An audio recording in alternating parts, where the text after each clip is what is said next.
Pozdrav svima i dobrodošli. Danas spremamo teleći gulaš. Pripremit ću otprilike 5 glavica luka i sitno ću ga isjeckati.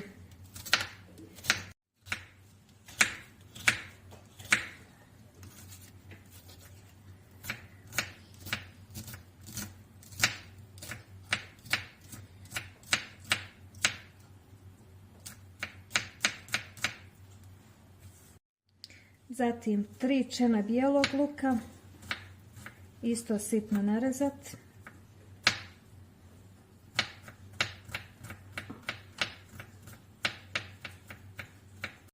I na kraju 1 mrkvu, isto izrezati na kockice.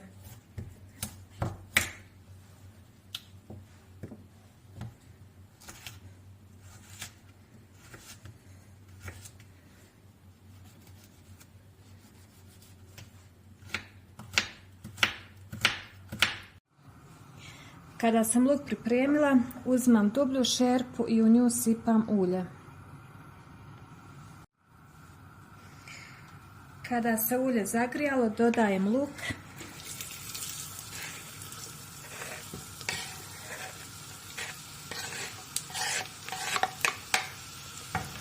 I dodajem sol, da luk brže omekša. I pustim da se zdinsta 10 minuta. Dok se luk dinsta, idem pripremiti meso. Meso je jako mekano, tako da ću ga na malo krupnije komade izrezati.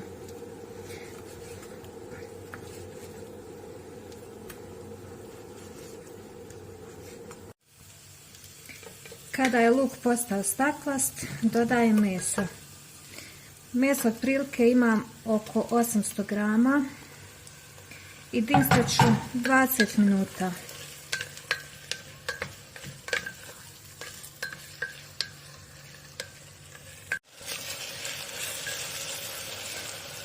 Dodat ću vegetu, biber i malo paprike.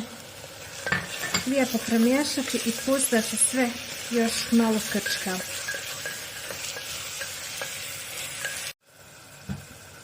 Dodajem litar vrele vode.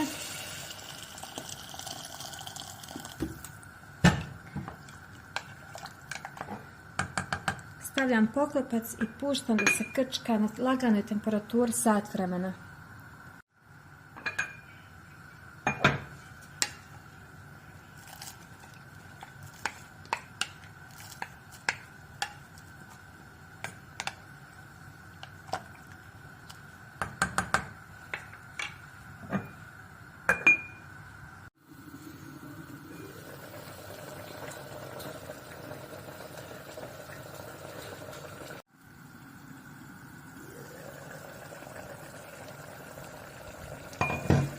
Kada je gulaš skoro gotov, dodamo 150 ml paradajz pirea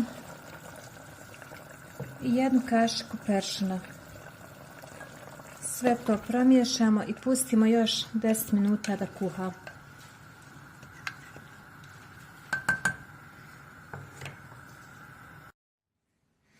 Gulaš je skuhao i ja ću da ga serviram sa pire krompirom. A vi možete prilog koji vi želite.